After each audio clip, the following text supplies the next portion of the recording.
Friends, smart education academy की आज की क्लास में आप सभी का स्वागत है।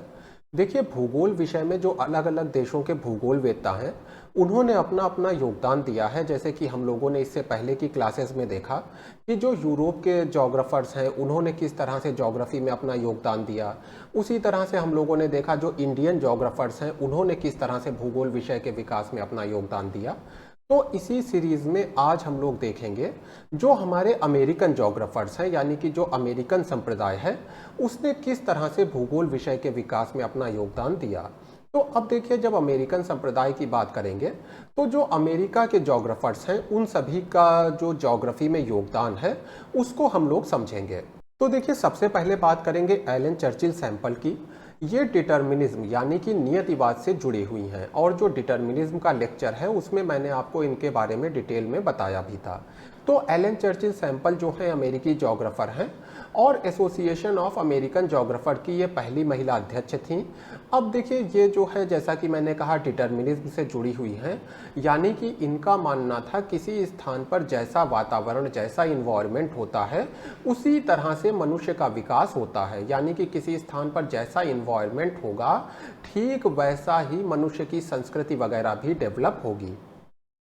अब देखिए, जो एलन चर्चिल सैंपल हैं ये किसको फॉलो करती थी? जो रेटचेल हैं वो तो इनके गुरु ही थे। जो रेटचेल हैं वो एलन चर्चिल सैंपल के गुरु हो गए। इसके साथ ही जो एल्सवर्थ हटिंगटन हैं, ग्रिफिथ टेलर हैं, इनसे भी जो सैंपल हैं वो प्रभावित थी।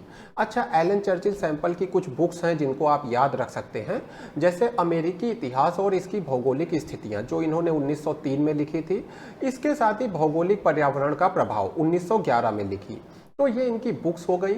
और जैसा मैंने कहा कि ये रेटचेल से प्रभावित हैं, हटिंगटन से प्रभावित हैं, टेलर से प्रभावित हैं। इसके साथ ही ये चार्ल्स डार्विन से भी बहुत ज़्यादा प्रभावित थी। तो चार्ल्स डार्विन जो हैं उनके बारे में हम लोग जानते हैं, विकासवाद का सिद्धांत दिया था कि मनुष्य का कैसे क्रमिक विकास हुआ है। उसी तरह से उसी आधार पे इन्होंने बताया था कि मनुष्य का सांस्कृतिक विकास कैसे हुआ, किस तरह से जो वातावरण है उसने मनुष्य के विकास को प्रभावित किया। जैसे कि शायद आपको याद होगा, मैंने आपको बताया था कि जो सैंपल है वो कहती थी कि जो आपके समुद्री इलाके हैं वहाँ पर लोगों के हाथ ज़्यादा मजबूत होते हैं। क्यों? क्योंकि वो जो नाव को चलाने वाला, जिसको हम लोग चप्पू कहते हैं, तो जो नाव को आगे बढ़ाने वाला चप्पू है उसको हाथ से लोग आगे बढ़ाते हैं।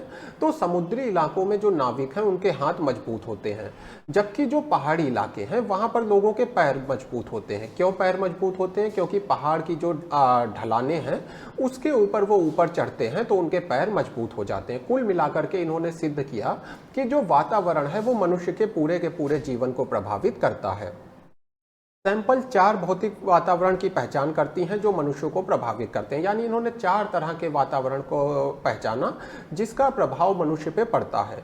प्रत्यक्ष भौतिक प्रभाव जैसे जलवायु और ऊंचाई का, इसके साथ ही वातावरण मनुष्य की संस्कृति, कला, धर्म, इनको भी प्रभावित करता है। और देखिए, एक तो सिंपल सी बात है कि संसाधन और आजीविका जो है इसकी वजह से मनुष्य का आर्थिक और सामाजिक विकास भी प्रभावित होता है। जैसे कि कहीं पर अगर कोयला पाया जाता है तो वहाँ पर उसी तरह की इंडस्ट्री डेवलप हो जाएगी, उसी तरह का इंडस्ट्रियल एरिया वो पूरा बन जाएगा, उसी तरह का कल्चर हो जाएगा। तो यानी कि किसी स्थान पे जो संसाधन वगैरह है जो वातावरण का हिस्सा हो जाता है तो ये भी मनुष्य के जीवन को प्रभावित करते हैं। और अंतिम रूप से लोगों की आवाजाही। अब देखिए, अगर कोई स्थान ऐसा है जो बहुत ज़्यादा, जहाँ पर पहुँचना कठिन है, तो वहाँ पर आक्रमण कम होंगे। जैसे कि एक समय जब इतने ज़्यादा विकास नहीं हुआ था, जब इतने ज़्यादा संचार के साधन नहीं थे, तो हिमालय को पार करना कठिन था, जिसकी वजह से भारत जो है वो काफ़ी कुछ आक्रमणकारियों से सेफ रहा। तो यानी कि जो प्राकृतिक बाधाएं हैं वो लोगों की आवाजाही वगैरह को प्रभावित करती हैं। और कुल मिलाकर हम कह सकते हैं कि जो वातावरण है वो मनुष्य के जीवन पर गहरा प्रभाव रखता है। ये एलन चर्चिल सैंपल की थ्योरी हो गई। अब देखिए, अमेरिकन संप्रदाय में दूसरे आते हैं महत्वपूर्ण जोग्राफर एल्सवर्थ हटिंगटन। तो एल्सवर्थ हटिंगटन 20वीं शताब्दी की शुरुआत में जो येल विश्वविद्यालय है इसमें भूगोल के प्रोफेसर थे। पर्यावरण नियतिवाद को मानने वाले हैं।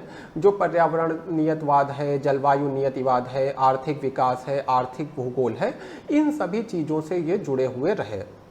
इन्होंने तुर्किस्तान में अन्वेषण किया था अपना, और इनकी एक फेमस बुक है the pulse of Asia.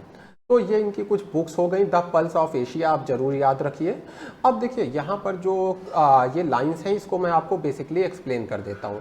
Huntington क्या कहते थे कि जो मनुष्य का इतिहास है वो बेसिकली जलवायु का इतिहास है, यानी कि जलवायु में जैसे जैसे परिवर्तन हुए उसी तरह से मनुष्य का इतिहास भी बदलता गया। जैसे कि किसी स्थान पर, जैसे अगर हम लोग यूरोप की ही बात करें, आप अगर एनसीईआरटी को पढ़ें तो वहाँ पर बताया गया है कि यूरोप में एक समय सर्दी बहुत होती थी, तो इस वजह से फसल कम होती थी। जब फसल कम होगी यानी कि जब खाने के लिए भोजन कम होगा, तो ऐसे में जाहिर सी बात है जनसंख्या भी कम होगी। लेकिन फिर क्या हुआ, धीरे धीरे यूरोप में जो सर्दी है वो कम होने लगी, यानी कि थोड़ा सा टेम्परेचर बढ़ गया, तो इससे फसल बढ़ गई। जब फसल बढ़ गई तो जनसंख्या बढ़ गई, यानी कि काम करने वाले लोग बढ़ गए। तो इस तरह से यूरोप की पूरी इकोनॉमी चेंज हो गई। तो इसी चीज़ को हंटिंगटन समझाते हैं कि किसी स्थान पर जो क्लाइमेट है वो जैसे जैसे चेंज होती है वैसे वैसे हिस्ट्री भी चेंज होती है।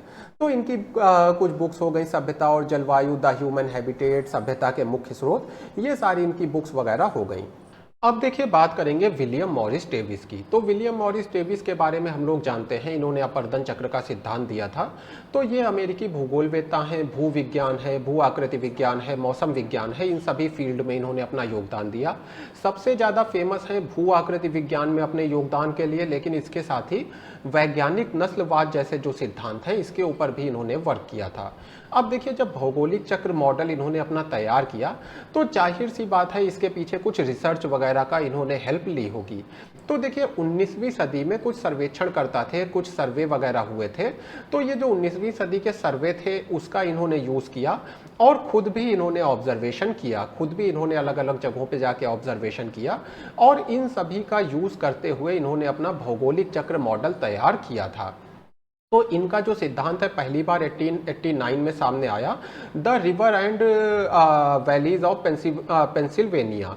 तो इसमें इन्होंने पहली बार अपना सिद्धांत सामने रखा जो कि एक मॉडल था और ये बताता था कि जो नदियां हैं, जो हमारी रिवर्स हैं, वो किसी भी ज़मीन को बेस लेवल तक कैसे लाती हैं, यानी कि किसी पहाड़ का इरोजन करके, किसी भी ऊंचे स्थान का इरोजन करके कोई रिवर इसको बेस लेवल तक कैसे ले आती है। तो ये मॉडल जो है इरास्मस है, चार्ल्स डार्विन है, लैमार्क है, इन सभी के काम से प्रेरित था और इसमें विकासवादी सिद्धांत जो है दिखाई देता है। तो जो डार्विन का सिद्धांत था उससे ये सभी डेविस हैं, आपकी सैंपल हैं, ये सारे लोग जो हैं कहीं ना कहीं डार्विन के सिद्धांत से प्रेरित थे। तो इनके अपर्दन चक्र से पता चलता है कि नदियां किस तरह से 3 चरणों में किसी भी भू आकृति का इरोजन करती हैं। तो अब हम लोग जियोमॉर्फोलॉजी में नहीं जाएंगे, आप सभी को पता होगा कि किस तरह से जो नदी है वो किसी भी लैंडफॉर्म का इरोजन करती है। तो हालांकि भू आकृति विज्ञान के विकास में अपर्दन चक्र का जो है एक महत्वपूर्ण प्रारंभिक योगदान था, लेकिन कई कारणों से जो डेविस का मॉडल है इसकी काफ़ी आलोचना भी हुई। अब देखिए बात करते हैं मार्क जेफरसन की। तो जो मार्क जेफरसन है ये बेसिकली डेविस के ही स्टूडेंट हैं और इनका सबसे ज़्यादा योगदान है ह्यूमन ओरिएंटेड ज्योग्राफी में, यानी कि इन्होंने ज्योग्राफी को ह्यूमन ओरिएंटेड बनाया, मानव उन्मुख बनाया। तो ये मानव उन्मुख भूगोल के संस्थापक माने जाते हैं।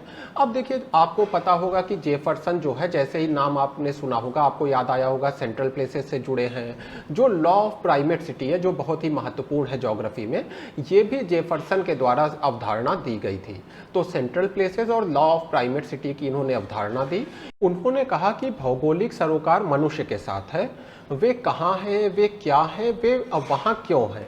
यानी कि देखिए कुल मिलाकर के जो भूगोल है, इन्होंने कहा कि जो ज्योग्राफी है इसकी रिसर्च का जो संबंध है वो मनुष्य के साथ होना चाहिए, यानी कि मनुष्य कहाँ रहता है, क्यों रहता है, उसके पीछे कारण क्यों है, क्या है, इन सारी चीज़ों की आपको खोज ज्योग्राफी के अंतर्गत करना चाहिए।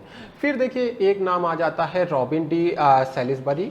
इन्होंने भौतिक भूगोल में इनकी गहरी रुचि थी और जो आधुनिक भूगोल है, जो मॉडर्न ज्योग्राफी है, उसका इन्होंने बहुत ज़्यादा विकास किया।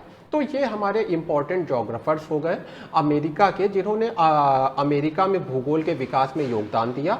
और जब हम इन सभी को एक साथ ले आते हैं तो हमारा जो अमेरिकन संप्रदाय है, अमेरिकन स्कूल ऑफ थॉट है, वो कंप्लीट हो जाता है।